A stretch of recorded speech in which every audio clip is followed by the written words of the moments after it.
السلام عليكم ورحمة الله وبركاته نحمده ونصلي على رسوله الكريم أما بعد فأعوذ بالله من الشيطان الرجيم إن عدة الشهور عند الله 12 شهرا في كتاب الله يوم خلق السماوات والأرض منها 4 حرم صدق الله المولانا العظيم সম্মানিত দিনী ভাই ও বন্ধুরা, মহান রব্বুল আলামিনের দরবারে অসংখ্য গণিত শুকর এবং সুজুদ।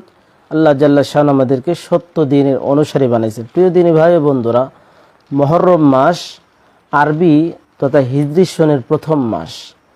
তো মুহররম মাসের তাৎপর্য এবং গুরুত্ব সম্পর্কে রাসূল করিম সাল্লাল্লাহু আলাইহি সাল্লাম বিভিন্ন হাদিসে আমাদেরকে জানিয়ে দিয়েছেন। সেই সাথে মুহররম মাসকে উপলক্ষ করে যেভাবে আল্লাহ পাক রব্বুল আলামিনের পক্ষ থেকে নির্ধারিত ইবাদত আমাদের করা প্রয়োজন, সেই সাথে মুহররম মাসকে উপলক্ষ করে বিভিন্ন রুসুম রেওয়াজ কুসংস্কার এগুলোর থেকে আমাদেরকে পরহেজ করার প্রয়োজন। কারণ কুল্লু বিদআতিন দলালা ও কুল্লু দলালাতিন ফিন্নার, প্রত্যেকটা নতুন উদ্ভাবন এটা হলো গুমরাহি, আর গুমরাহির জায়গা হলো জাহান্নাম। সম্মানিত দিনে ভাই বন্ধু, রাসূল করিম সাল্লাল্লাহু আলাইহি সাল্লামের পর থেকে নিয়ে পরবর্তীতে যুগে যুগে অনেক এরকম নতুন উদ্ভাবন করা হয়েছে মানুষকে বিভ্রান্ত করার জন্য।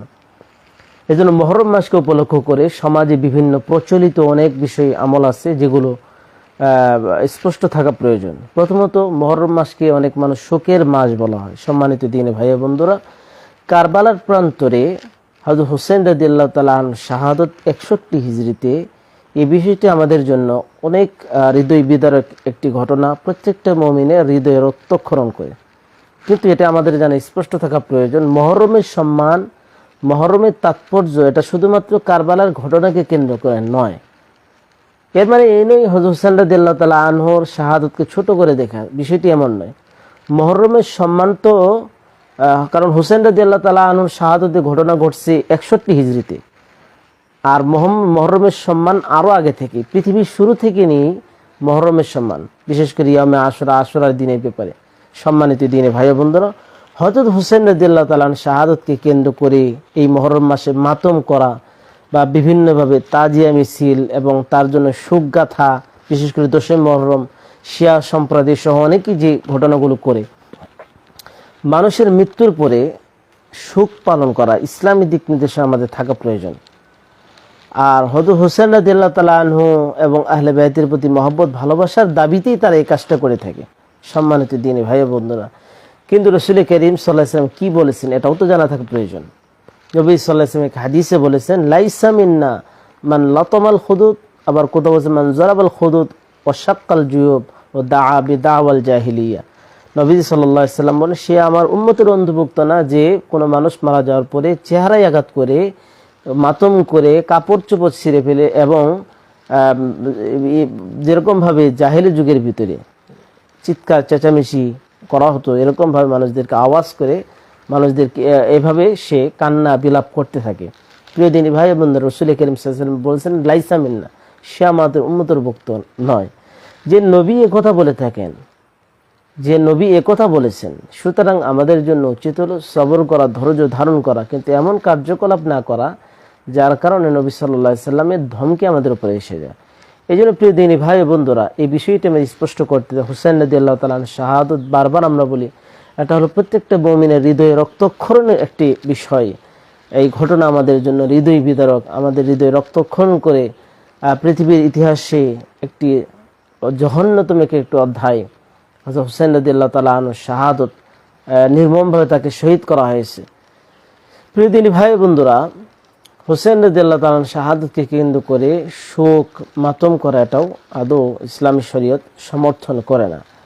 কারণ নবী সাল্লাল্লাহু আলাইহি ওয়াসাল্লাম এটাকে নিষেধ করেছেন। এই জন্যই এই মাসে ইয়া হুসাইন, হাই হুসাইন, ইয়া আলী এমনভাবে শরীরে চাপড়ানো, যেরকম শিয়ারা করে শরীরে আঘাত করে চাকু দিয়ে তারা বিভিন্ন ধরনের শোকগাথা বলতে থাকে হুসাইন রাদিয়াল্লাহু তাআলার ব্যাপারে। এটা শুধু ভালোবাসতে হবে, নবী সাল্লাল্লাহু আলাইহি ওয়াসাল্লাম যেভাবে ভালোবাসতে বলেছেন, ভালোবাসার পদ্ধতি তরিকাটাও তো সেভাবেই হতে হবে। নবী সাল্লাল্লাহু আলাইহি ওয়াসাল্লাম যেখানে শোক পালন করতে নিষেধ করেছেন, এজন্যই একজন মুসলমান মারা যাওয়ার পরে 3 দিন পর্যন্ত সর্বোচ্চ সাজসজ্জা গ্রহণ বা শোক পালন করা যায়। 3 দিনের বাইরে কোনোভাবেই জায়েজ নয়। তবে স্বামী মারা গেলে স্ত্রী দীর্ঘদিন পর্যন্ত একটা নির্দিষ্ট টাইম পর্যন্ত ইদ্যত পালন করবে, সেটা ভিন্ন কথা। কিন্তু শোক পালন 3 দিনের উপরে আমাদের ইসলাম এটা সমর্থন করে না। শোক দিবস বা বিভিন্ন ধরনের এগুলো ইসলাম সমর্থন করে না। সর্বোচ্চ 3 দিন, 3 দিন পর্যন্ত আত্মীয় স্বজন বা তার পরিবারবর্গ সাজসজ্জা গ্রহণ করবে, এটা হলো স্বাভাবিক একটা বিষয়। 3 দিনের পরে এরকম মাতম করা, শোক এরকমের কোনোভাবে জায়েজ নেই। প্রিয় দিনী ভাই বন্ধুরা, এই যে হুসেন রাদিয়াল্লাহু তাআলা শাহাদতকে কেন্দ্র করে মুহররম মাসে যে সমস্ত শিয়া সম্প্রদায় আমাদের ভিতরে এগুলো ঢুকিয়ে দিয়েছে, এটা হলো স্পষ্ট বিদআত এবং গর্হিত কাজ। আল্লাহ পাক রব্বুল আলামিন এগুলো থেকে আমাদেরকে হেফাজত করুন, আমরাও সতর্ক থাকব। হুসেন রাদিয়াল্লাহু তাআলা আনহু শাহাদত, এটা আমাদের হৃদয়ে রক্তক্ষরণের মতো ঘটনা। এটার জন্য আমরা ব্যথিত অবশ্যই, কিন্তু এমন কার্যকলাপ করব না যা রাসূল করিম সাল্লাল্লাহু আলাইহি ওয়াসাল্লাম তিনি নিষেধ করেছেন। মুহররম মাসে অনেক মানুষই বিবাহ শাদীর ব্যাপারেও আপত্তি করে যে এই মাসে বিবাহ শাদী দেওয়া যাবে না। সম্মানিত দিনী ভাই, মুহররম হলো আল্লাহর মাস বলেছেন, এই মাসে বরকতময় মাস, এই মাসে আরও বেশি করে আমাদের প্রয়োজন হলো এই মাসের ভিতরে এই বরকতকে হাসিল করা। সুতরাং মুহররম মাসে বিবাহ শাদী দেওয়া যাবে না, এটাও শরীয়ত সম্মত, এই কথা বলা যাবে না। তো মুহররম মাসে আমরা কি করব?